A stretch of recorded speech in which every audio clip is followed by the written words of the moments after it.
obviously, there's a lot of things going on in our city right now, and a lot of board members have reached out asking for a meeting in particular to talk about it.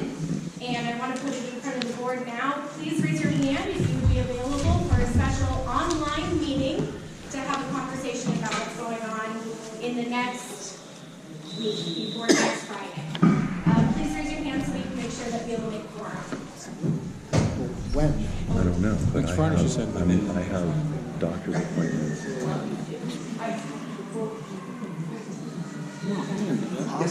Possibly, but depending on when it is. Looks like we'll be able to make quorum. We'll be sending out an email with that, and we'll be posting the agenda online. All right, so with that, go ahead, Amanda, with your roll call. Jerry Bedrick. Here. Cindy Bitterman. Here. Shem Bitterman. Yes. Shelby Blecker. Here. Lauren Borchard. Craig Brill. Here. Hunter Bergerella. Here. Ramiro Castro Jr. Here. Ed Siddiqui. Jenny Dodd.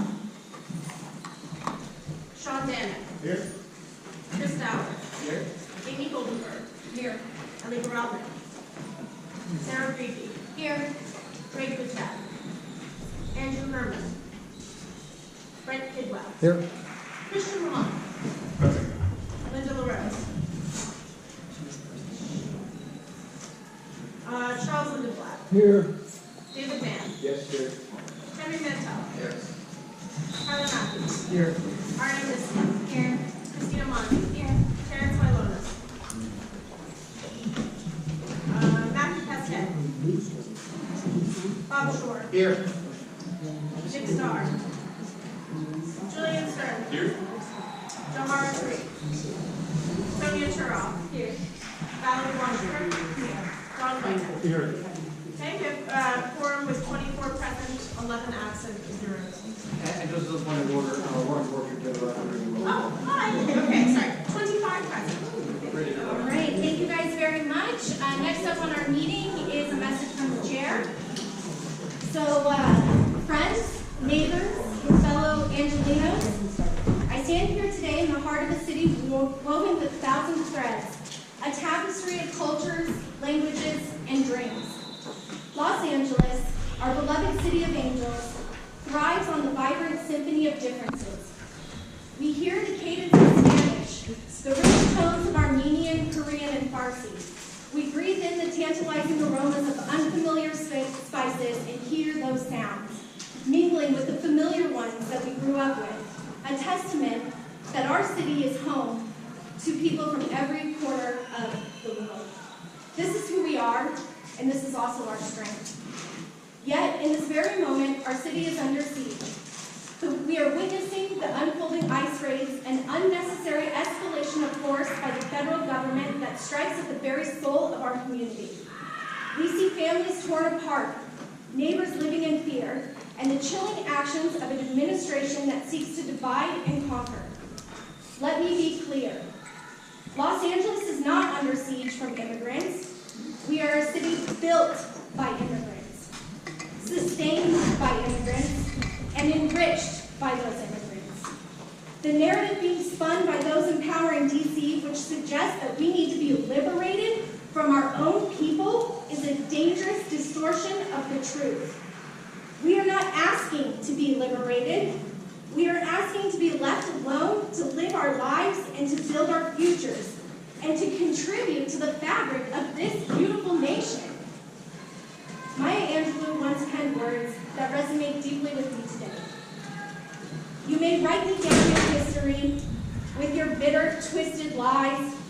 You may trod on me in the very dirt, but still, like dust, I'll rise. These words are not just poetic song. They're a defiant declaration of resilience. To those who seek to diminish us, to tell us that we are less than, Los Angeles says, still we rise. We rise with the unwavering spirit of those who have faced adversity and emerged stronger. We are told to accept this overreach, to silently watch as our fundamental rights are eroded, but we know, as George Orwell once penned, the party seeks power entirely for its own sake. They are not interested interested in the good of others. We are solely interested in power, pure power. And this pursuit of power, the attempt to control and intimidate, is a direct assault on principles that define us as a free society, and we must recognize it for what it is. The First Amendment to the United States Constitution grants us, the people, the fundamental right to peacefully assemble and petition the government for redress of grievances. This is not a privilege, this is an inalienable right. And on its very foundation of democracy, the mechanism by which we, the governed, hold our government accountable. When faced with injustice, silence is simply not an option. We must stand firm, we must exercise our First Amendment rights to peacefully protest, to gather, and to make our voices heard. This is not about violence or chaos, it's about the unwavering collective power of a united community. We will not cower, we will not be silenced, we will not allow fear to dictate our lives. Let our peaceful protest be a living testament to our strength of our convictions. Let the sheer volume of our voices, raised in unison, drown out the rhetoric of division. We stand with our immigrant neighbors, our friends, our family. We will remind those in power that Los Angeles is a city of compassion, of inclusion, a city that will always choose humanity over hatred. So let us gather, let us speak, let us rise, like dust, like air, like the indomitable spirit of the people who refuse to be broken. Our rights are not negotiable. Our humanity is not debatable. And this is the city of angels. We will continue to fight for our future where everyone can truly rise like the angels we are. Thank you.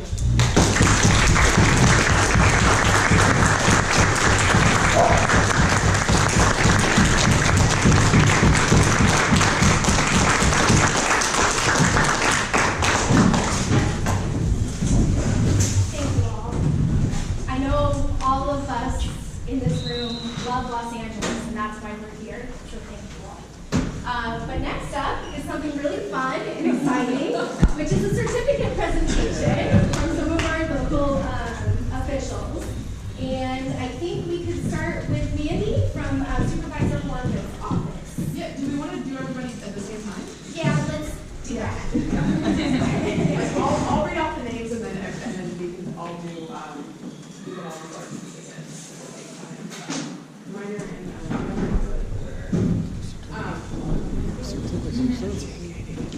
Think so?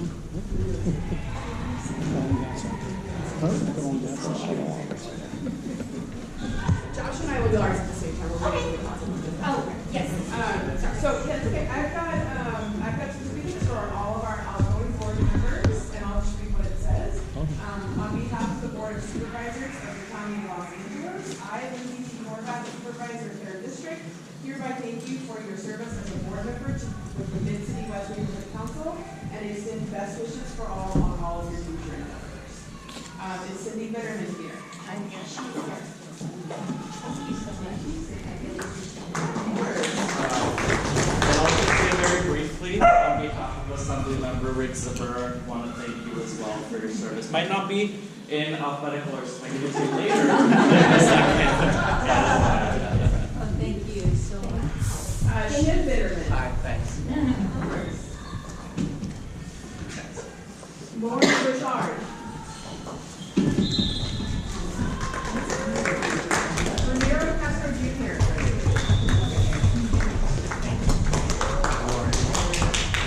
Ted Cipadi. Absent today, our team. Anybody? Jenny Daw. She's right here.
then John Whitehead.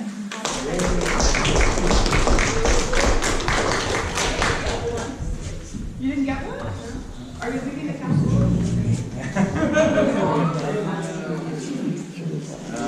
Okay. I'm ready. Okay, Matthew. Matthew. Dawn. Jahara. I'll take it. Julian. Over here. Bob. Christina. Ariana. Tyler. David. Mel. Linda. Charles. Christian. Yeah. Sean. Here you are. Ted.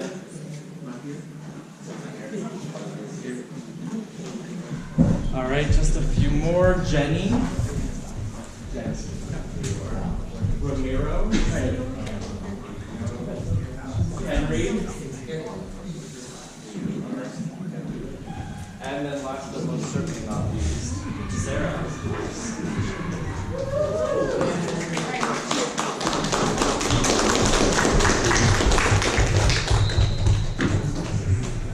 All right. And we'll wait for a couple more seconds to pull into the thing. Is there anything, Tally, you would like to say to kick off to the councilwoman? I'm gonna wait for the councilwoman to give her remarks, but if you'd like, I can give the district, updates for the neighborhood.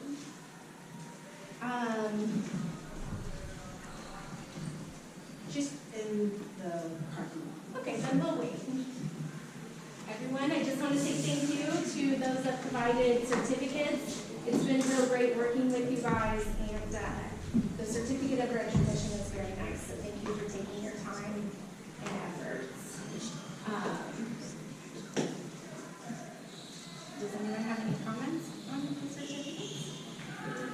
Thank you. Yes or no? When I started, it was the beginning of the hardest year of my life. My brother passed away a month after I was elected, and I found this work to bring back to the community. And I'm just so proud. This certificate is beautiful. Thank you so much for doing this. I found a purpose in this work during a really difficult time, and I'm just so proud of everything we've done. And I wish the next board the best of luck. Please consider me a resource. I'm in shock of how nice this is. It's like I got 2 diplomas today. Thank you.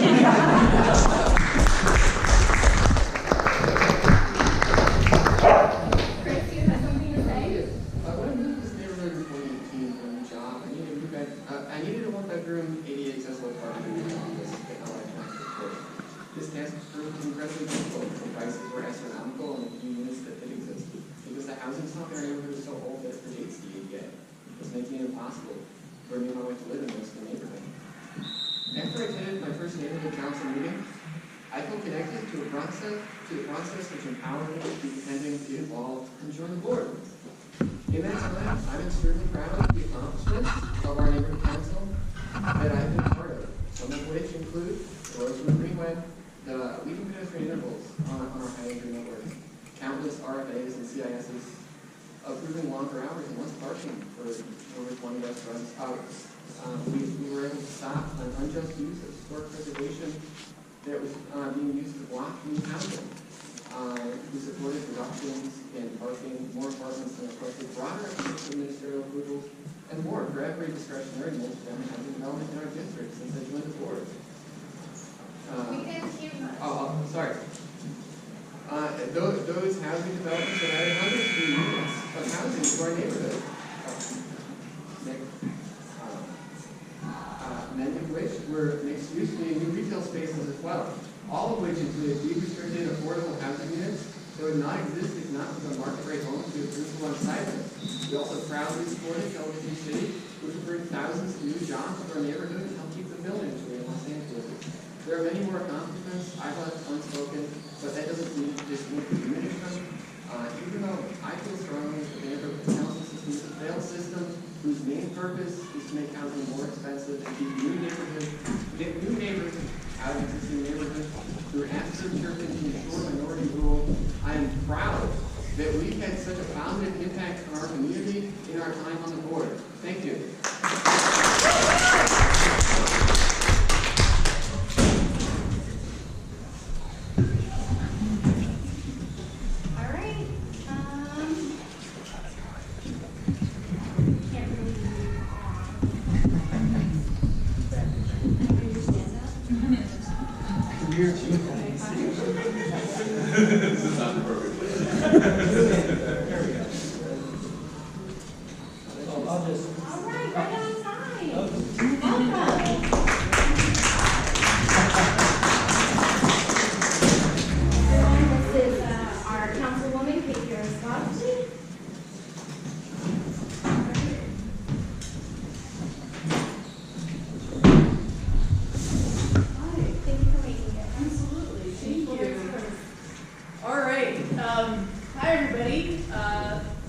It's really nice to be here. Sorry, I was just coming from another event. It's been the longest city council meeting of my 2-year tenure. It was a 6-hour meeting that we just, can you hear me? Yeah. That we just finished around 4 o'clock today. I want to acknowledge what's happening in the city. I don't want to just let that go by without saying something about it. I was downtown most of the day. I would say that armed law enforcement from various levels of government outnumbered protesters by 100 to 1. It was incredible. And I'm sure you've heard the news by now, the mayor's imposed a curfew. I think that the sooner we can show the world, including the federal government, that we don't leave, I think is a good thing. In the middle of all of that, I just want to express a lot of gratitude to all of you who are so involved in your neighborhoods, and have stepped into leadership roles, for those of you who are leaving those roles, and those of you who are stepping into them. Because leadership really matters. Having people in our communities who know their neighbors and their neighborhoods better than anyone else, and who are fighting for those neighborhoods, matters now more than ever. And I am really grateful to have those of you who are in this room working hard on behalf of your community. And I think Tao is here. Is Tao here? Yes. Where's Tao? Okay, she probably was looking for me. I was in the bathroom and then I came in. Anyway, so I have a new field deputy for this part of the district, Shannon, who you may or may not have met. She's wonderful. Tao is now doing business development work for me. I'm helping to set up business improvement districts across the district, which is super important. We still haven't fully recovered from the George Floyd protests 5 years ago. So she's going to be doing a lot of that work. But I have certificates, which I think she has somewhere in this room, and which I'm going to give to the outgoing members. But I just want to say, like, you don't get paid for this work. It's a lot of hours. It's often thankless. But we see you, and we really, really, really appreciate what you do on behalf of your neighborhoods. It matters. It makes a difference. I hear it. And that translates into real change. So at the council meeting today, we approved funding for the ALPR cameras. They've done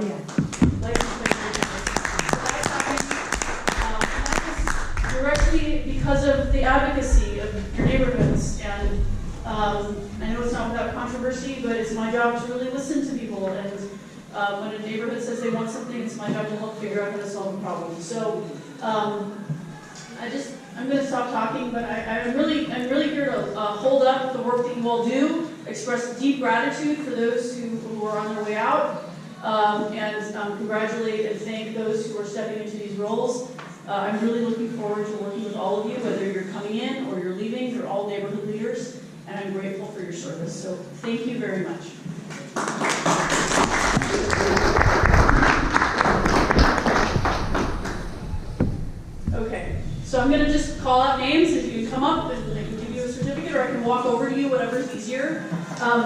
Jerry Bedrick. Yeah. Okay, so I guess I have a mix of people staying, coming, going. Jerry, thank you. Thank you for your continued service. Lauren Borchard.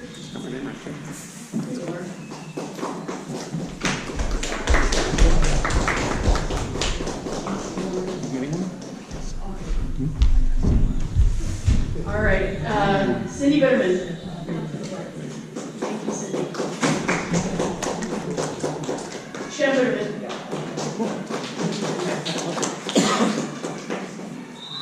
Miro Castro Jr. All the line. Ted Citadine.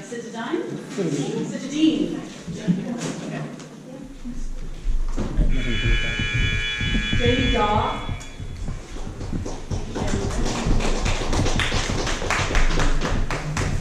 Sean Danox.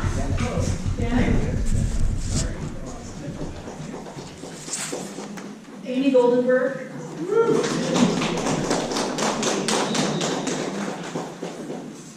Sarah Reed.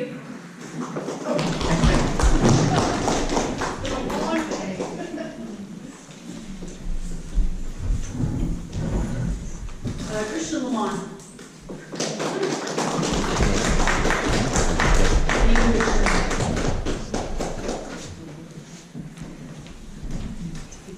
Charles Lindenblatt.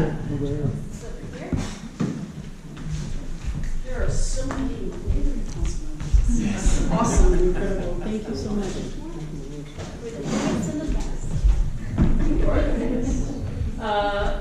Linda LaRose.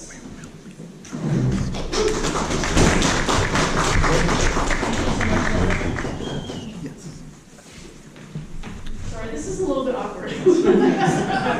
Henry Mantel. Okay, great. Alan's gonna pass them out so we can move more quickly.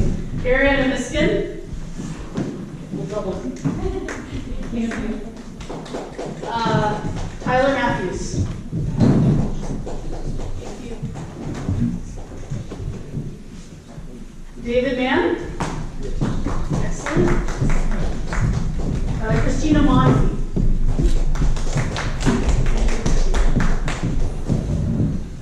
Matthew Castay. Not here. Bob Short. Thanks, Bob.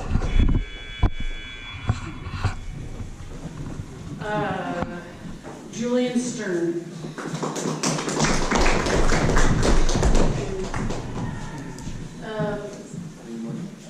Dohara Tariq. Not here.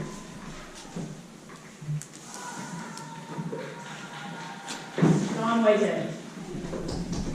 Thank you, Don. We can do people who are staying too, I guess. Let's do everybody. Yeah. Everybody gets to straighten up to wait until your time's over. Melanie Washburn. Sonia Churoff.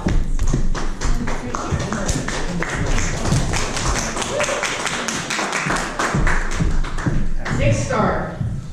Not here. Terrence Milonis. Not here. Not here. Brent Kidwell. Right here, Brett.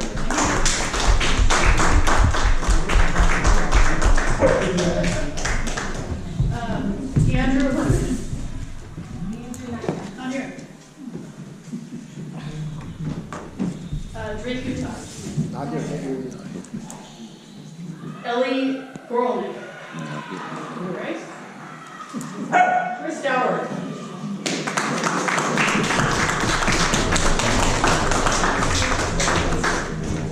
Hunter Bergerella.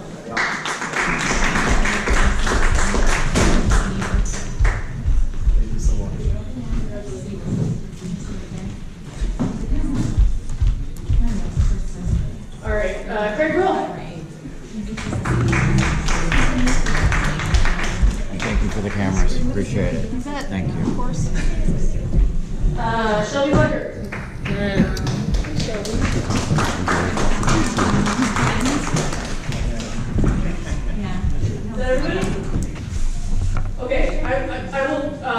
we back this, but I just want to say, I would very much like to come back and have a substantive conversation with all of you about what's happening in the neighborhood, what's happening across the city. So invite me to come and I will come. And we want to be of service and good partner for that. So let us know how we do. Okay. Glad you said that. Before we open the meeting, we did say that we were interested in having a Zoom, an online special meeting within the next week.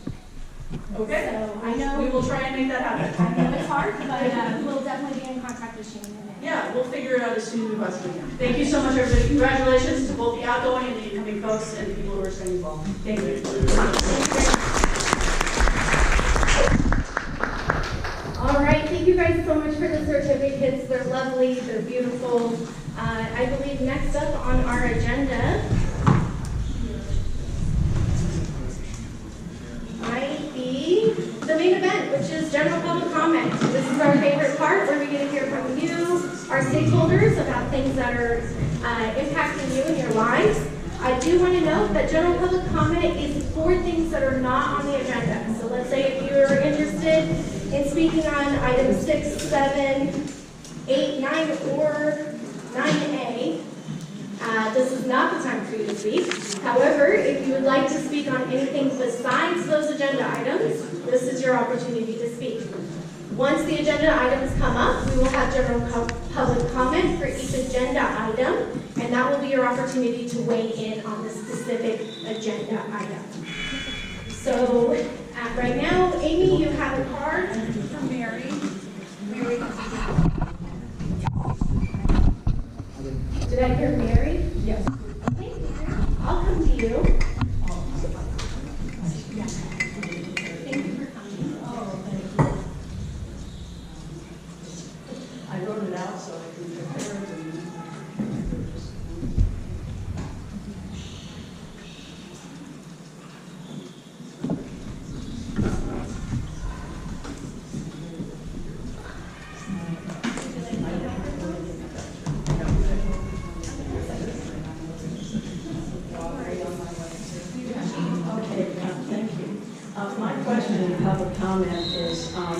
Before you decide on complicated housing issues, shouldn't you seek out advice from the city attorney so you won't be accused of bias and avoid liability for you and the city?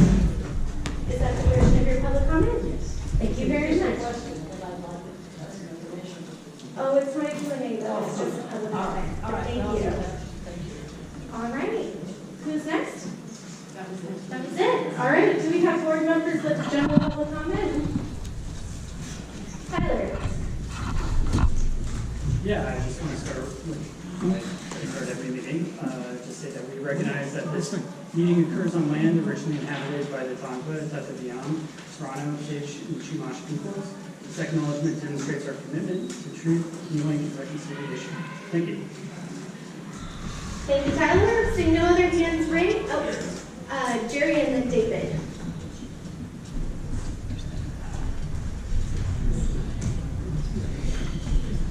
Thank you.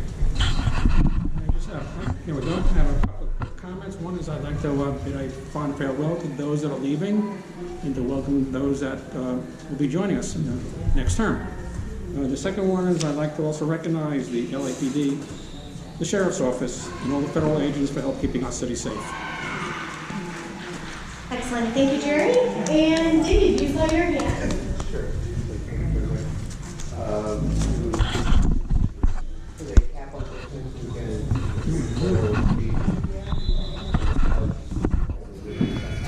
I want to say that, there's no reason because that our superintendent that we need to disperse in a way as if we will not be seeing each other. So I hope that we made some inroads politically, socially, friendship-wise, and we will be able to hang out and continue our work and not have to put up being in this room. I would say that some of you may know that I started reaching out to the Sister Cities organization. They're international, worldwide, and I think as of right now, being connected to people around the world is critically important. So the Sister Cities president gave me an okay yesterday to proceed with the meeting. Excuse me. Anybody dropped a Camry and 2 BMWs that was parked right here and moved the cones? Anybody? Anybody parked? Got a BMW SUV, BMW car, a Camry, parked right here near the entrance. You park here, you're blocking the trucks from going in and out. You got a semi coming in, we got those cars be moving. It's not the tow truck that's coming. Anybody in here? Nope. Nope. Could be 8. You know I'm just wrong. Y'all go right there. What's it? All right, thank you. Oh, hi, I'm David.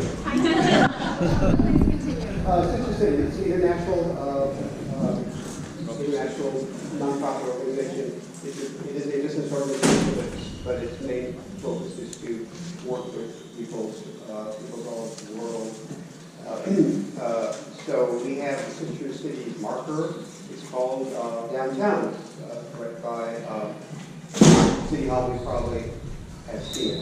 Also referred to as a monument, a marker, and a signpost. I proposed a year ago that there be a second one here in the Miracle Mile at the. I thought I had an hour. Okay, all right, sir. My friend. All right, I'll start over. No, I will not. Hopefully it'll be at the Berlin Wall, the Vendor Museum's Berlin Wall, for freedom, of course. And the one downtown is referred to as a signpost. I would like to see if there is to be one at the wall, at the Vendor Museum, right in the Miracle Mile. It would be called Sign of the Times. This is very beautiful. Thank you for your comment, David. Yes. I just wanted to announce a day in the park. Tar Fest is next Saturday. If anyone on the board would like to go and have a table, let me know. I'm going to be recording it and giving the videos over to social media for the next board. It's next Saturday, 2 to 8. There's posters and flyers back here. Yeah. If you would like to take some, they're here for you. I just want to say thank you, Sarah, for your message from the chair. You stole the words right out of my mouth. I was going to use this time to say something very similar. No need to have to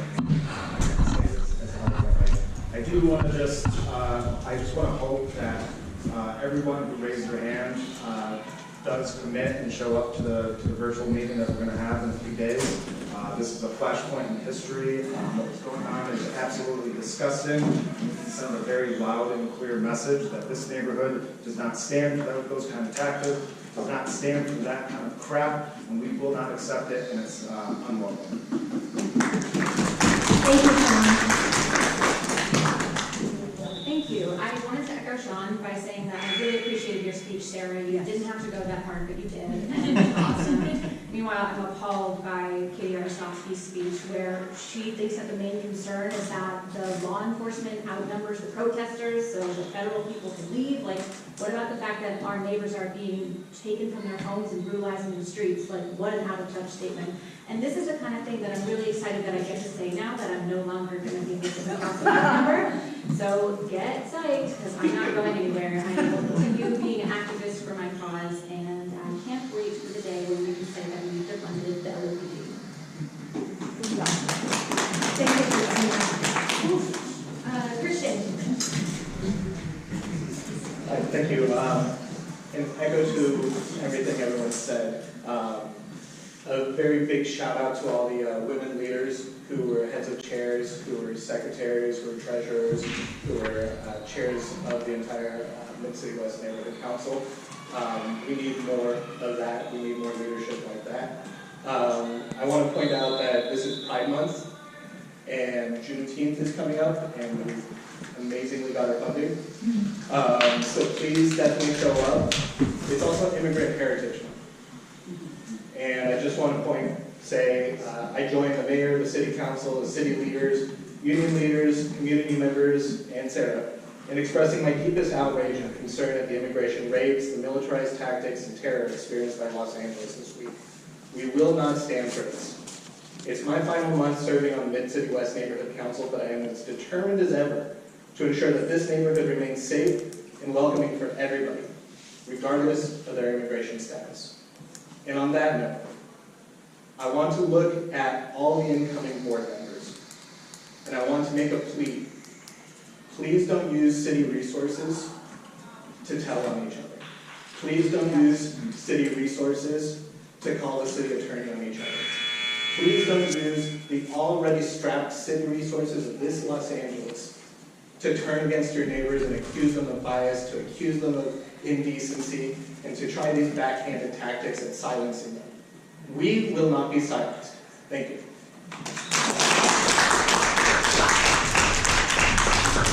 Thank you, Christian. Thank you, Christian. Valerie? I know we've all received many certificates, but I just wanted to say one more sentence of thanks to Sarah for her inspiring and tireless work over the last few years. Thank you, Valerie. It's been a pleasure serving on the EC with you. Ariana? Yes. I just want to say that when I left the city, I was looking for a way to remain involved in my community, to serve the public and my neighbors, and I found this neighborhood council. And one thing that really has resonated with me over the past 2 years is how much everyone here shows up. Whether it is a meeting that lasts 20 minutes or a meeting that lasts until 3 a.m. debating the merits of one sentence in a letter that is going to a single legislator on an idea that we have that will not be enacted. It is impressive how many people stayed until the last minute. And if there are any incoming board members here today, come to it with that same enthusiasm and that same passion for your community. Doesn't matter who your allies are on the board or who you agree with and who you don't agree with. Stick it out and show up to every single event, because that's what all the people here have done. And it's made an incredible experience. And as someone who is an out-of-stater who moved to LA and made it my chosen home as opposed to my hometown, this is a very special thing to be involved in, and I implore you to seize the moment and to do all you can with it, as I can say for every single person here who's really been passionate about their community. Thank you, Hello, everybody. Thank you so much, and thank you so much, Sarah, for your leadership. And I'm sorry that I have to rotate off this board. It's been a real pleasure. I started in Mid-City West as a stakeholder in the Hearts Committee, and I grew into the role of being chairs of two committees, and welcome to the new incoming board members. And I too am appalled by what's going on in the city. And I just think that just because I'm coming off the board doesn't mean that there's still not things to do. I mean, I'm looking for something I'm looking to be of service in some way, shape, or form. So thank you very much. Thank you, Julia. I didn't know we were all doing the right now, so I guess if we are, then I'll just say, echoing everybody, but two quick things. One, I am one of the youngest people on this board, which is crazy because I'm kind of old. And so if you know anybody who is in their 20s, 30s, and is interested in doing stuff like this, let them know to become a stakeholder, because I genuinely feel like a part of me grew up like around this neighborhood council, and I couldn't appreciate it more. And the other thing I was going to say is, for the incoming board, like Ariana said, there's a lot of stuff you're going to ask of government officials that may or may not get done. But what I found when I wanted to start a Connect Day, giving showers and food to homeless people in the park, trying to help them connect with services, I was just allowed to do it. So like, if you're helping people, you're just allowed to do it kind of without asking. So I encourage you to do that. That's all. Thank you very much. And with that buzzer, that is the end of public comment. All right, everyone. Next up, we're going to turn over the mic to our government officials. update all of you on things going on in the city. And we will start with you, Joshua. Thank you, Sarah. Hi, everyone. For those of you who don't know me, my name is Joshua Murray-Mora. I'm the Mid-City West field representative for Assemblymember Ray Chavez-Zimmer. So just have a few quick updates. We are well on our way into the legislative session.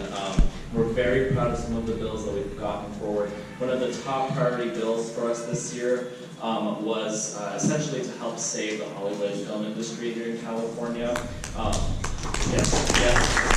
signature industry, which, as we all know, impacts thousands and thousands of workers all around the state, not just in Los Angeles. And so Assemblymember Zimmer introduced the bill, and you know, we're very thankful to Assemblymember Bryan, who I know also has parts of the neighborhood council, for his work in helping us to get the legislation through. It did pass both chambers of the legislature with our partners in the Senate. It was a lot of work with the Entertainment Union Coalition, with the studios, and we're very excited about the progress we've made. Now the plan is to hopefully get it into the governor's budget. So if you'd be kind to reach out to your representatives, that is the push right now, so that we can get it implemented as quickly as possible. And we know that Governor Newsom, this is a top priority of his as well. So that's one thing. In addition to that, some of the Assembly members' key priorities remain combating the issue of climate change, include public safety, addressing housing and homelessness. We're very happy about another bill. There's a big crisis in California when it comes to housing crisis for community college students. And so we introduced a bill that would essentially allow, just like the UC system and just like the CSU systems already have, to allow community college districts to also build affordable housing for students and faculty and staff on their own property. So it's just bringing them into line with that to try to address the crisis. And just as you're probably going to hear from my colleagues over here as well, what's happening right now in LA, the Assembly member essentially views this despicable, and he is working alongside federal partners, city partners, county partners, to try to, you know, address the situation here. This is not what California is about, and he is extremely concerned with what he's seeing, and we're continuing to monitor, and it's being supportive in any way that we can. But there's just a few quick updates. I wish I had brought my cards, but I will make sure that you know, the information gets to all of the new board members as well. And finally, just want to say it's been great working with so many of you, especially the past year. Sarah, especially, thank you so much. And just wishing everybody the best of luck, and please, any way that our office can be supported, reach out. So thank you so much. Thank you. Hey there. For those of you who don't know me, my name is Mandy Laughlin. I am LA County Supervisor for Horvath's Field Deputy. I've got a couple of updates for you. First, I will read the supervisor's statement that she shared in response to the ICE raids in Los Angeles County. This was issued the day after. Today's ICE raids were acts of cruelty and bigotry targeting our immigrant neighbors and tearing families apart. These actions are designed to instill fear in communities of color, but we will not be intimidated and we will not be silent. I'm in direct communication with county, state, and community leaders to ensure that all available protections from LA County are activated immediately. We must remain vigilant, we must protect one another, and above all, we will stand together. Some other things this morning at the board meeting, the board unanimously approved Supervisor Horvath's motion to launch an initiative program for young children in foster care. The supervisor co-authored this motion with Supervisor Holly Mitchell to create a specialized countywide program to support young children in foster care and their families. The program, known as the Young Children in Care Birth to 5 program, aims to deliver trauma-informed, developmentally appropriate services to the county's youngest and most vulnerable children. The motion directs the Department of Children and Family Services to develop a fully operational YCIC Birth to 5 program. Key deliverables include a detailed staffing and budget plan, outcome metrics, a program structure blueprint, and strategies for effective collaboration with local community partners and individuals with lived experience. This initiative is a direct response to troubling data showing that children under 5 make up a disproportionately high percentage of foster care detentions and are at greater risk of negative outcomes, including fatalities. African American children under 5 are especially impacted, facing significantly higher rates of foster care detention than other groups. If anybody has any questions about that, I'd be happy to point you in the right direction for some answers. And then the other one that I wanted to tell you about was last week the board passed the supervisor's motion to ensure a strong collaborative partnership with the City of Los Angeles on a joint homelessness response as Los Angeles County creates a department dedicated to addressing homelessness. The motion directs the county's chief executive officer to initiate a series of meetings with the city's chief administrative officer, chief legislative analyst, and housing department, and to engage with the mayor's office and city council to align on the formation of new county homeless services department. These meetings will focus on clearly defined roles and responsibilities, opportunities for shared outreach and housing coordination, improved data sharing, and the process for ongoing communication and input. When we announced that we were starting a brand new homelessness department and at the county and pulling our money out of LAHSA, there was a lot of nervous people thinking that we were going to leave LA City behind, and so this is done in part. This was always a step that this county was going to take. So this is a important thing that I wanted to share with everybody. And I'll echo what Joshua said. Good luck to all the outgoing members, and Sarah, it's been a pleasure collaborating with you.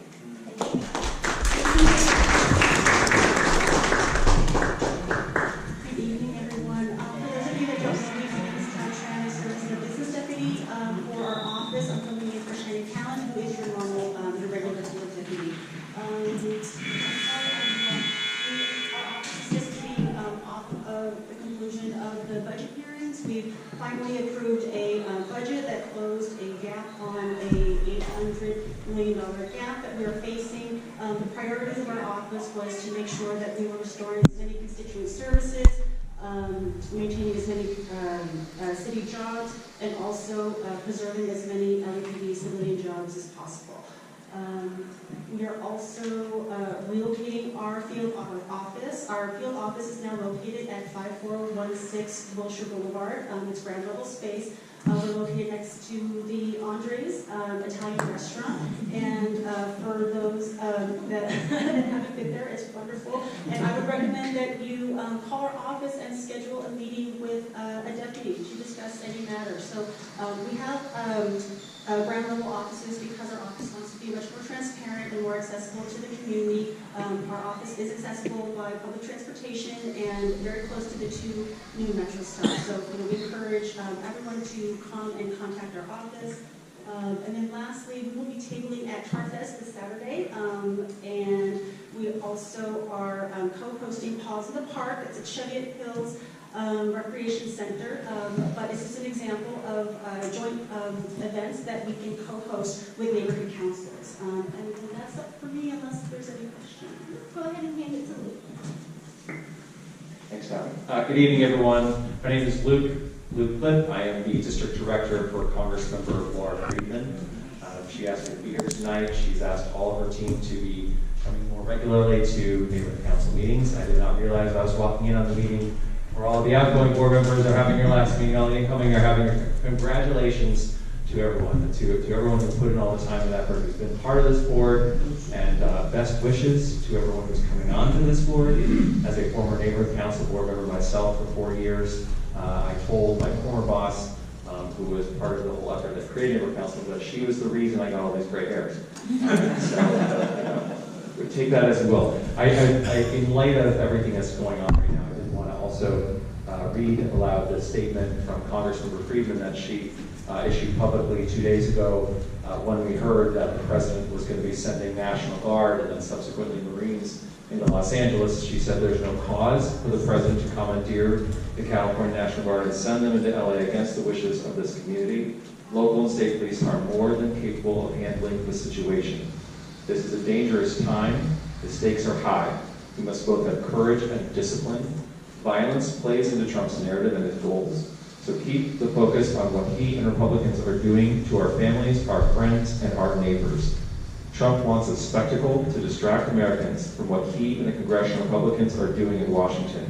He doesn't want you to focus on his threats to our rights, our health care, our immigrant communities, our child care, our infrastructure, our environment, and our future. Don't give Trump what he wants. Stay focused, stay nonviolent, stay organized, hold the line.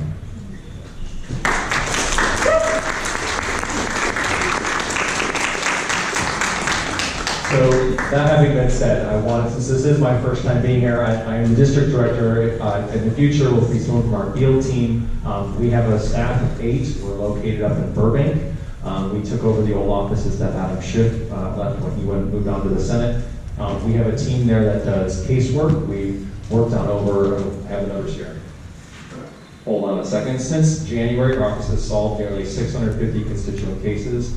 We've delivered hundreds of thousands of dollars back into constituents' wallets and responded to more than 60,000 constituent inquiries. So I just want you to know we have a team that is working day in and day out to support our constituents. We also have a field team there, so if there are events that are happening in the community you want us to know about, let us know.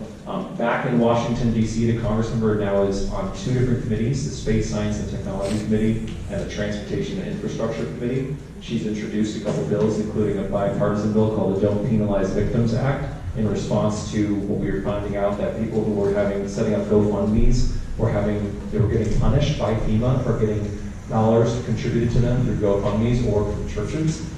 So that is a bipartisan bill. She signed on to, as she likes to put it, more than 1 letter for every day that she's been in elected office, because as it turns out, when you're in the minority in Congress, there's not a whole lot you can actually do legislatively, but she's doing what she can. She's let out a couple of those letters, including one that was co-signed by over 20 of her colleagues, calling on the leadership of the studios across the region to bring jobs back to Southern California in the industry.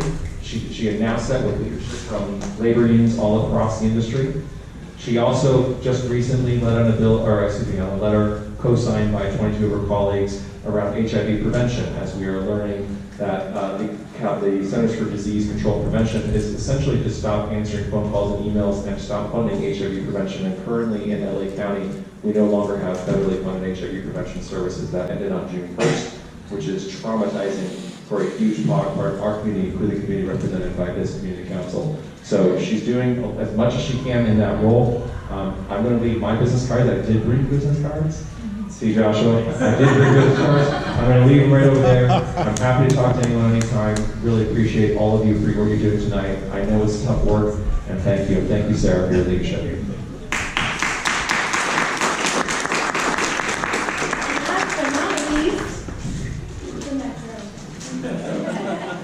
My name is Ned Racine. I'm the Principal Construction Relations Officer for Section 1 of the tiny little T-line. Some people still call it the Purple Line.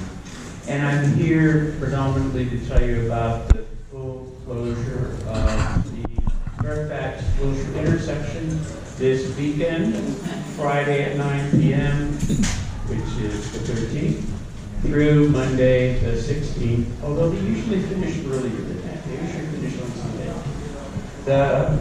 This is a milestone for the project because this is the final treatment of that intersection. The permanent lighting is in, the ADA ramps are in, the medians are in, so a lot of the surface work of the Purple Line is now done. I left 10 construction notices here, which have all the details of that. And then later on this month, on the 27th of June, we're going to close the La Brea Wilshire intersection and do the same thing, finish all of that surface work. Another sign that the project is in completion. And I would like to thank you for creating a welcoming environment for all my reports over the last couple of years. Thank you. Does anybody have any questions about the planning program? We actually Thank you. Why is it projected to be finished? All right, Mitch. I guess I'm the last one. I think you might be the last one. Might be the last one. That's all I came here tonight just to congratulate the board. I've enjoyed coming to these meetings, talking, presenting CPAB, and being a little bit of a liaison to our division. Tonight I was at the station when I came off patrol. Our slows are headed downtown, unfortunately. All of them are dreading it. And, you know, it's just a terrible time for all of us. And just know that our officers don't want to be there. They don't want to be going, head to head with protesters. What the federal government has done is not what LAPD is about. And it was really sad to see the distraught in the officers that are headed back downtown for the 5th night in a row. So it's hard on all of us. It really is. But what I came here for was to thank you guys for the work you did. We all are volunteers, and it's hard work, but you care about the city. And that's what we got to keep doing. And your speech was beautiful. It was spot on. So stay involved. I know that a lot of you aren't the fans of LAPD, and it may be hesitant to come here and speak each month, but you welcome me, and you're open to hearing both sides, and so am I. And that's what made this board beautiful, is that you at least you presented your side and you listened to other sides. So thank you. Thank you very much. Thank you. Thank you for showing that. So could I ask you a question? We don't actually have time for Q&A, but with that, we can move to agenda item number 6, and that is a presentation by a representative for the applicant. So we're going to open this up for general public comment. I believe we have at least 2 here on the speaker cards for item number 6. First up is Matthew. Do I have a Matthew here? Yeah. Okay. Matthew, you have 1 minute. Can we put that on the timer, please? Yeah. Thank you very much. Yeah, many of us in the community don't support the size of this project. It's going to be very much of an imposition on the people who live right next to it. And I don't see what our community is going to gain from building such a big project. It's not going to give us any more air, no more sky, no more trees. It's not going to give us any parking, which we really need for the business district. We got plenty of empty spaces already. It's just going to create a lot of traffic. We have a ton of traffic on Melrose already, bumper to bumper. 100 new cars there is going to really shut down that road. We won't be able to go to West Hollywood Park, to the elementary school. We won't be able to go to lots of places that we need to go all the time in the city. It's just going to shut down that whole corridor. And then all our streets, all our cross streets are going to be used to get from Santa Monica down to Beverly. Melrose is not a wide street like Beverly, where they're building all those huge apartment buildings down there. And it's not going to give us affordable housing, because you better believe that every single one of those properties in there is going to be really high rent. All right, thank you, Matthew. We appreciate your comment. Next up is Ingrid.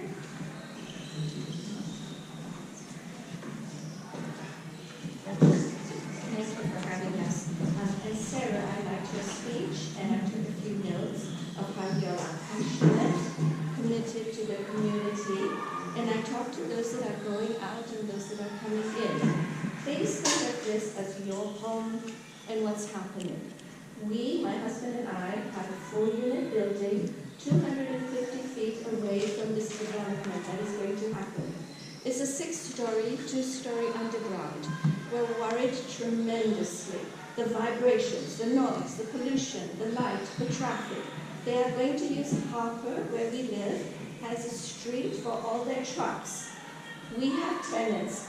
Are they going to use our driveways to go in and out? Who's going to restore the concrete when it's all hurt and busted up? Who is going to traffic control that? Our tenants sometimes work from home. How are they going to work from home with the noise? How are they going to go to work trying to get out with all that traffic? There's a lot to consider. Sweet Surf next door has a water table level that is still having trouble. Please, both incoming and outgoing, please look at this from your personal perspective that you are living there. Thank you, Ingrid. Next up is Mary. Okay, here, I just need to help you out.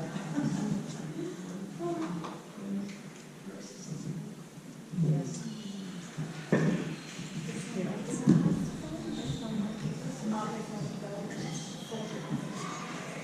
I was a former school teacher. Can I move out? Yes. Okay. I was a former school teacher, so I do a little show and tell thing. And so I've got pictures of this monstrosity that they want to put near our community. And I live a block away. But just to tell you a little bit about it, I am right here. I found inconsistencies on their CEQA application that I felt were not true. And here I am, here's my car here, I've got a Jeep here in the in the alley here, and Ava right here, her house is right there. On the CEQA application, it said there's no resident, are there any residences, condominiums, are there any care facilities, senior care facilities? All these things are within 500 feet of this project. And I'm telling you, the alley here is 13 feet. I measured it here. I've got my hands here, my car's here. We measured from the building across the alley. And then That's I just... a minute, Mary. Okay, Thank you. But you can leave this right here if you would like to leave it. All right, yeah. No, there's hardly time in order to say all the different things. I can't tell you. I've got Thank you, 4 more Mary. things. Thank you. Okay, next up is Eva. Yeah, I know, you can't.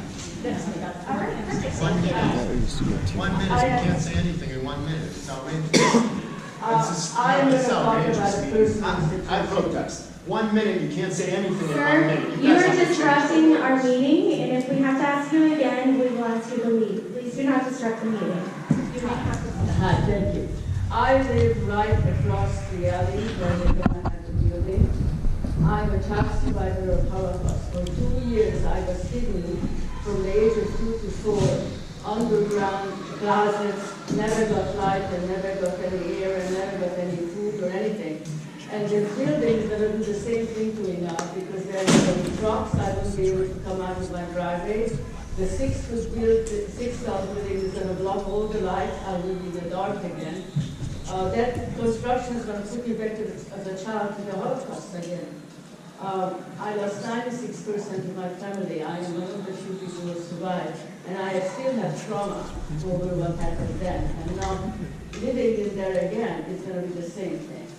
I have cancer twice and I had heart valve replacement. I won't even able to get into an ambulance to get out of there because the truck's going to block everything. All right, thank you. Yeah, there was a speaker card. Do you have a comment for this agenda item? Yes. Okay, then it's your turn. What's your name? Josh. All right, Josh. Really disappointed to see neighborhood stakeholders put together these presentations and not get 3 minutes to speak. So nobody's time here is that valuable. It's outrageous. Thank you for your comment. Absolutely. All right. Any other public comments? Okay. Then we will turn it over to the developers for their presentation.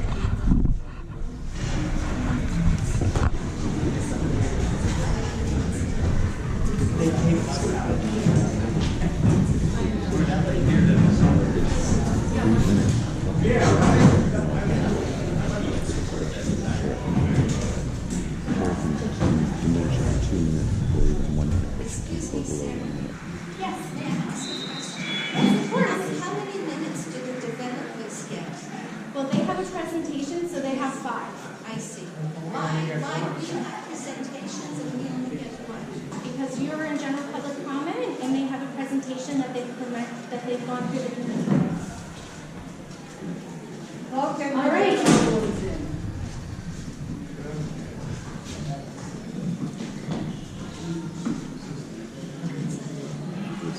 Good evening, everybody. My name is Jordan Baruchian with Baruchian Company LLC. I am the applicant's representative for the property owner for the development.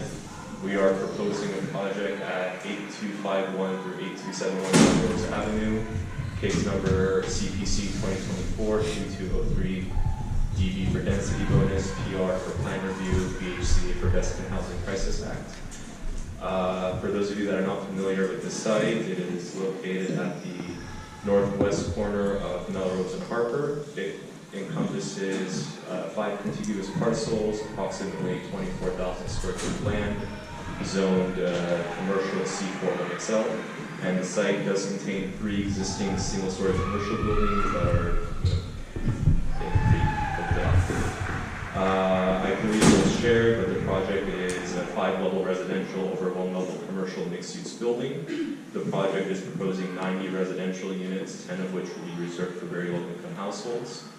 Of the 90 units, 61 of them would be 1-bedroom units, 22 bedrooms would be 2-bedroom units, and approximately 15,000 square feet of ground floor commercial space. The project is proposing 2-level subterranean parking, where we will propose 96 vehicular parking spaces. The project will also meet the LAMC code requirement for long-term and short-term bicycle parking spaces.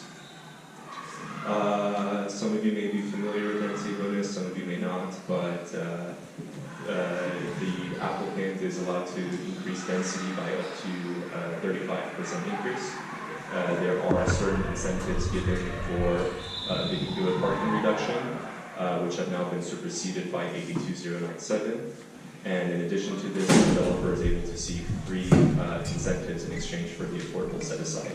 In the particular case of our project here on Melrose, the project is proposing to use the 3 incentives offered for a reduction in open space, an increase in floor area ratio, and to increase height from 41 feet to 69 feet. This was a cover sheet, but maybe the site plan may do better justice. So as it was mentioned, vehicular parking is directed all the way only to Harper as to not inundate Melrose Avenue. We are also trying to avoid any type of queuing or ingress and egress off of the alleyway. As you can see, the driveway is farthest away from the intersection as possible to keep in good practice with DOT queuing and location of driveway aprons.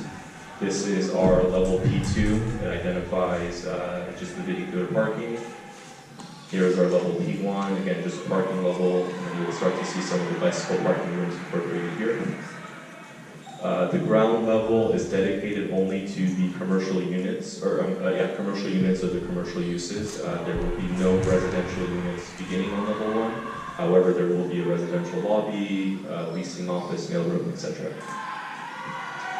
You'll see on level 2 where we start to incorporate the residential dwelling units. And for the most part, they are stacked units going all the way up. You'll just see a difference here in the top left corner. And then at some of the floors, our rec rooms get interchanged with additional dwelling units, as you can see in the corners of the layouts. Level 6, we do incorporate a roof terrace, not so much a roof deck. You'll see that we do have a roof terrace directed towards the true corner of the intersection. The deck will be screened by the residential units to the north and to the west, so there should be a protection from both neighbors and end user tenants of the building. Just to kind of further go into what I discussed earlier, the project is not proposing a rooftop deck, so you will see this is our rooftop plan, mainly housed to propose solar panels and HVAC equipment. Here is a elevation, just to kind of give you an idea of the color palette and materials we're proposing for the project. The project is proposing a mix of dark wood slate, plus some fiber cement, some stucco material, and the balcony railings will be made of black, dark ionized bronze iron railing. Here's just to give you another elevation. This is a view facing Harper. Again, this is the parking, the access I was referencing earlier. We'll just give you another shot of the building. And then these are just a few renderings adding my to the project. That in our area. None. Sir, please do not interrupt our meeting. That's fine. I mean, with that is the conclusion of my note. One of the characters for our meeting. completely out of Okay, character. sir, please. I've Completely out of asked you, character. please, sir, we're not going to scream and shout at each other in here. You have Give us enough time to speak. you've made your comment We are heard. concerned. Okay, sir, I have to ask for you to leave. Why did you get out of here? You're disrupting the meeting. Yeah, I want to disrupt it because my kids don't Please. want this. We don't want this. Please, Get it sir. out. Make it smaller. Sir, you're not Smaller. making your It's too point. large. It's not out of character for our neighborhood. Sir, We don't want it. please go. It's destroying our quality of life. You're disrupting And it's- our and it's- meeting. And it's disrupting their life. It's just about the money Please, to enrich a few people. Sir, That's please it. leave. Yeah, Please leave. you should leave, because you don't have any concern about our interests. You don't know what my concerns are. yelling at her. You don't. I'll go back to my children, okay? Okay. Thank you, sir. Learn how to talk to self-regulation. Everyone, please. We are within what we have to do and what's posted on our agenda. Now, before we were rudely interrupted, I was going to ask the developer to address the concerns of the stakeholders, which is exactly how that happens in these meetings. Okay? So, sir, would you like to address anything on this board?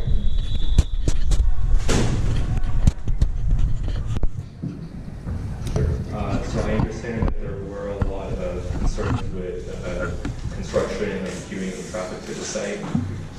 Again, you know, the project is very lucky in that we had three pretty much means of ingress and egress. We had the option of Melrose, Harper, and again the alley. Out of those three options, it is in best practice with the Department of Transportation to kind of not inundate major streets and alleyways. And I understand some of the concern here is for the alley, but again, we are not proposing any type of ingress or egress, queuing or construction within the alleyway. And you know, with that, we try our best to put the driveway apron furthest from the corner as possible. I understand that this is a heavily trafficked part of the city, but you know, I've shared this in past hearings. It's kind of not fair to share a list of issues with existing issues with the neighborhood and blame them on one project. We are trying to fill the city's need for housing, both market rate and affordable. And you know, I will agree there is a lot of commercial vacancy up and down Melrose, and that's kind of why the project doesn't have a huge emphasis on retail as it currently does. With that, if there are neighbors that are more directly adjacent to the project, I'm certainly happy to obtain their contact information and whatever we can coordinate during construction in terms of pickup, drop-off, loading. If there are certain hours of the day that folks are working that we should avoid, those are logistical issues that we can coordinate with the on-site foreman or contractor during construction. So with that, I have everything.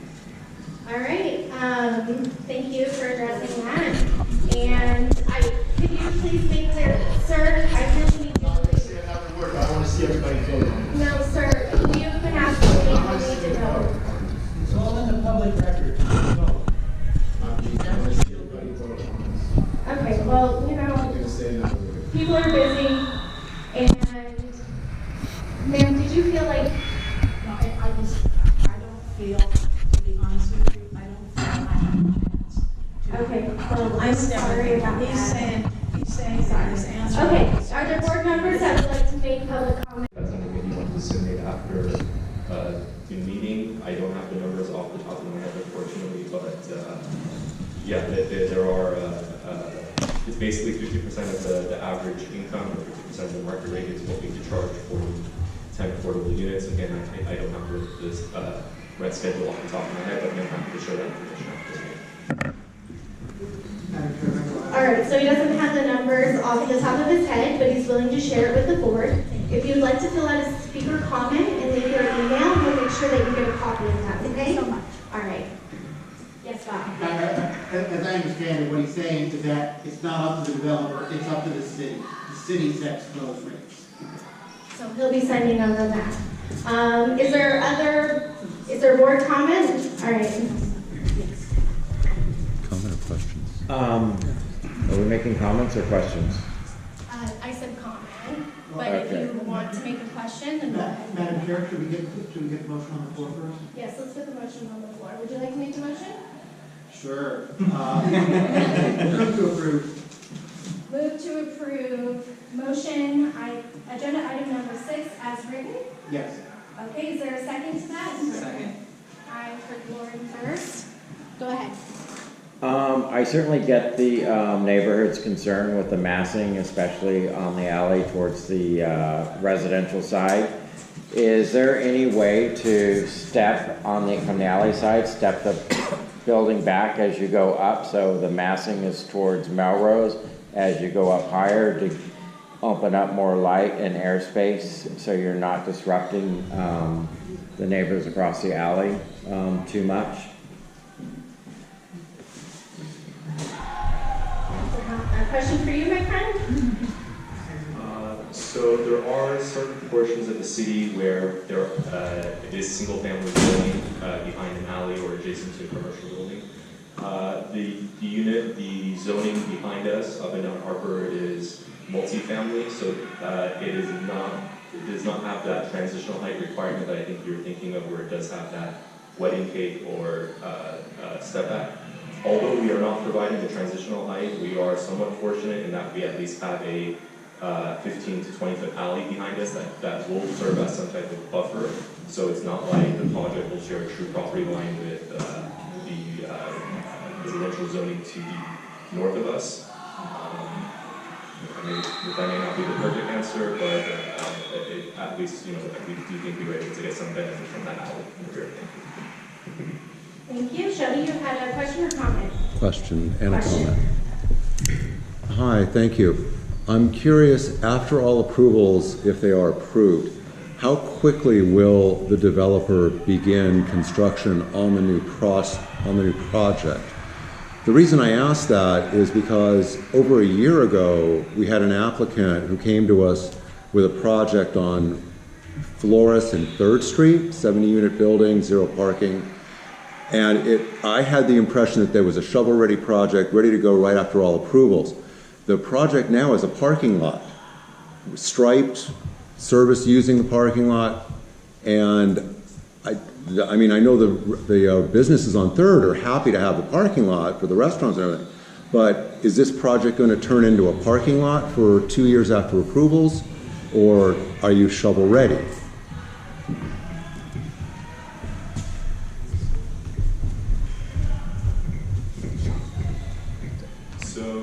Project is currently in its conceptual phase. If a approval is granted by the planning department, that approval will be good for a period of 3 years or 36 months. So that gives the developer exactly that amount of time to get the project shovel ready. I have not heard any anticipation from the developer to have I think we were talking about 24 to 30,000 existing square feet of building structure space, and I don't think the economics are there to turn it into a surface lot. But yeah, I mean, the developer is, actually is in the neighborhood. His office is close by, is vested in this community, and my understanding is that this is not a flip and sell. He's in this for the long run. If that gives some peace of mind. All right, thank you, Jerry. I saw your hand. Comment or question? I have a question. Okay. Sort of picking up on what Shelby's on, I know that some projects start with best intentions and things happen. Would this developer be willing to post a bond?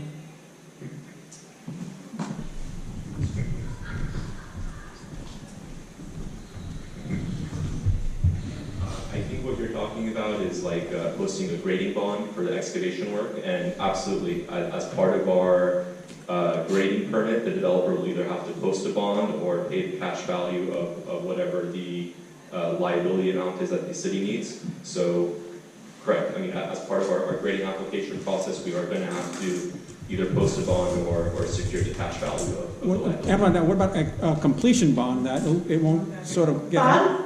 Oh, guess we're not. A couple of related questions, both pertaining to construction noise. First, are you able to compare the level of anticipated construction noise to the ambient noise already existing along that stretch of Melrose? And two, are you able to take any steps to ameliorate construction noise for the residential neighbors? So if it's not already part of the public record, I'm happy to share it, but the project did have to prepare a air wall. That's city money or work from? Hello. Okay. I'll try to speak up.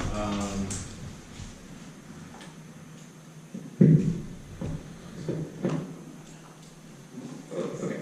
I lost my train of thought. Okay, great. The project, so if it's already not part of the public record, the project did have to prepare a air quality and noise study. The noise levels fell below the threshold for any type of mitigation. Usually, if there was if construction noise was projected to be above the ambient level, the project would be required to prepare something called MLD, which is a mitigated negative declaration. Currently, as the project is being environmentally reviewed, the project so far seems to be a good candidate for a categorical exemption to CEQA as in a Class 32 infill. So usually whenever these initial studies like noise and air quality go above certain thresholds is when we have to get more involved with either EIR or MND. But so far, our studies have been below those thresholds. I myself am not the environmental consultant, but I am happy. Again, I do have a neighborhood council, at least one document after this meeting, so I am happy to share the air quality and news reports that we studied as well. I want to try to translate what you just said into words that I can understand. I think you're telling me that construction will be in the noise here, and the noise is already there. Is that what you're saying? There is no noise that is going to create a impact for us to mitigate. So that's correct. Thank you. All right. Thank you. Hunter? Alright, I'm the Zone 1 rep. I represent this neighborhood which this project is going on. I voted against this in committee. I want everyone in this council to know I got pages and pages and pages of signatures from residents who are against this project. I have to represent the constituents. I think we all do. I think it was sent around to the whole council, literally pages and pages of signatures against this project. There's a lot of things that I can't say in my minute, but I do know the water table level is a huge concern. There's another construction project on Sweetser that had a similar issue, and that is like one of the biggest things along with a few other things, but I will be voting against this.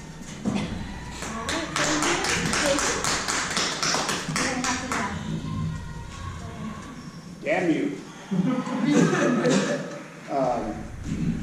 I'll say this, I think you did a great job. You're very specific in your attention to detail.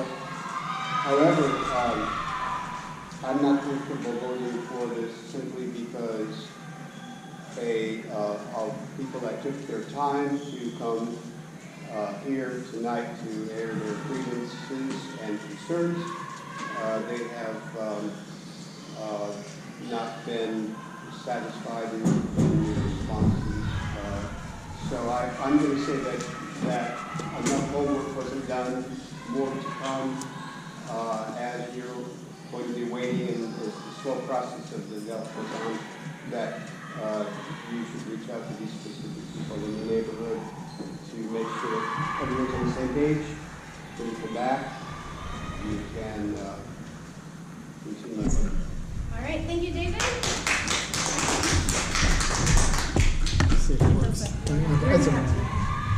First of all, I wanted to thank everyone from the community who came.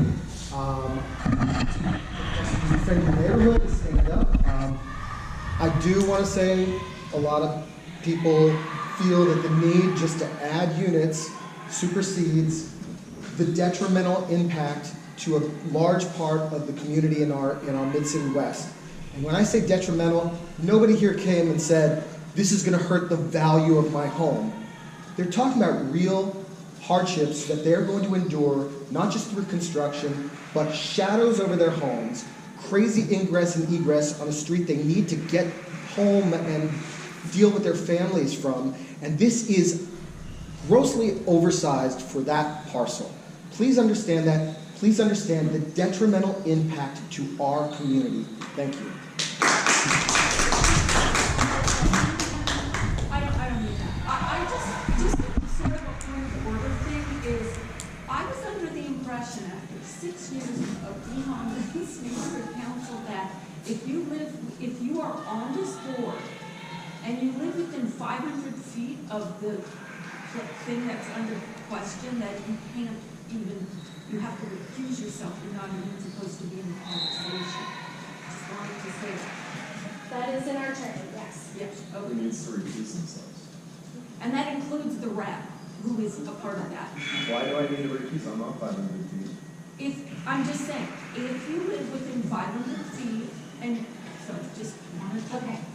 And to that point, as my standing speech to everyone, only the city attorney and a board member in a conversation together can determine whether or not it's a conflict of interest or there's bias. So, only the city attorney can figure that out with the board member and their personal paperwork. All right. I thought I was going to get away with that second. Chris, stand up and project. I think you, yeah.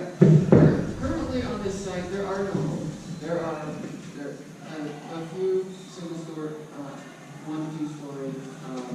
Could you use the mic, please? Oh, it's not. 1, 2-story commercial spaces and 48 surface parking spaces. This project creates 90 homes for new neighbors, new residents of our neighborhood, new people to be your best friend, and that couldn't live here because there were no homes for them. And now, when this project gets built, there will be. I think people get caught up. We shouldn't get caught up on the fear of cars and the temporary impact of construction on the real long-term impact of more people being housed. Because that's the only way we're getting people off the street and into homes is by building more homes. I will be supporting this project. Thank you. Thank you, Chris. Henry? No. I can project. It's the talking stage. I'll stand up. I'll say I am supporting this project because Los Angeles flat out needs housing. We have a housing shortage. We're supposed to build 450,000 new units within the next 5 years or so. We cannot be standing in the way of new housing development. One thing I learned recently that I want to share that more people should know is that from the 60s until 2020, every decade, Los Angeles built less housing than the decade prior. So if you, unlike me, remember the 60s or 70s or the 80s, you saw more housing go up in the first 30 years of your life than I have in mine. So I think you can live through more housing development. We need it. It needs to happen. Thank you. Thank you. Julian. First, I just want to clarify the very low income, if you make less than $49,100, which is 50% of AMI, then you qualify for a studio at $1,200, 1 bedroom at $1,300, 2 bedroom at $1,500, 3 bedroom at $1,700. Those are pretty cheap. They're for people who are not making a ton of money. I get the passion. It sucks. It sucks to have more cars. It sucks to not be able to drive our kids to school as quickly as we could before. But the crisis is homelessness, and the solution is housing. I'm looking at the group. I'm just saying I understand, and I understand the passion, but that is why I'm going to be supportive. They're not homeless people living. All right, sir, I have asked you repeatedly, and you know what? We can't continue this meeting with disruption, so we're going to move to a vote. At this point in time, we're going to vote on this motion. So go ahead and do a roll call with Amanda. Jerry Thatcher. I abstain.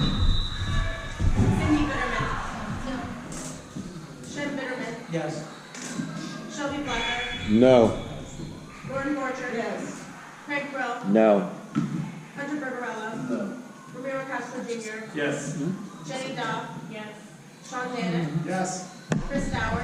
Yes. Amy Goldenberg. Yes. Sarah Creevy. Yes. Brent Bidwell. No. Christian Lamont. Yes. Linda LaRose. Yes. Charles Lyndon Black. No. David Mann. Abstain. Henry Mantel. Yes. Tyler Matthews, Yes. Ariana Miskin, Abstain. Christina Mondi, Abstain. Bob Shore, Yes. Julian Stern, Yes. Sonia Turok, Valerie Washburn, Abstain. Don Whitehead. Okay, motion passes 14 yeas, 7 nays, 6 abstentions. All right, thank you guys very much. We're going to table the rest of the things on our agenda because we cannot get through this meeting without disruption. We will be adding it to our special meeting. Thank you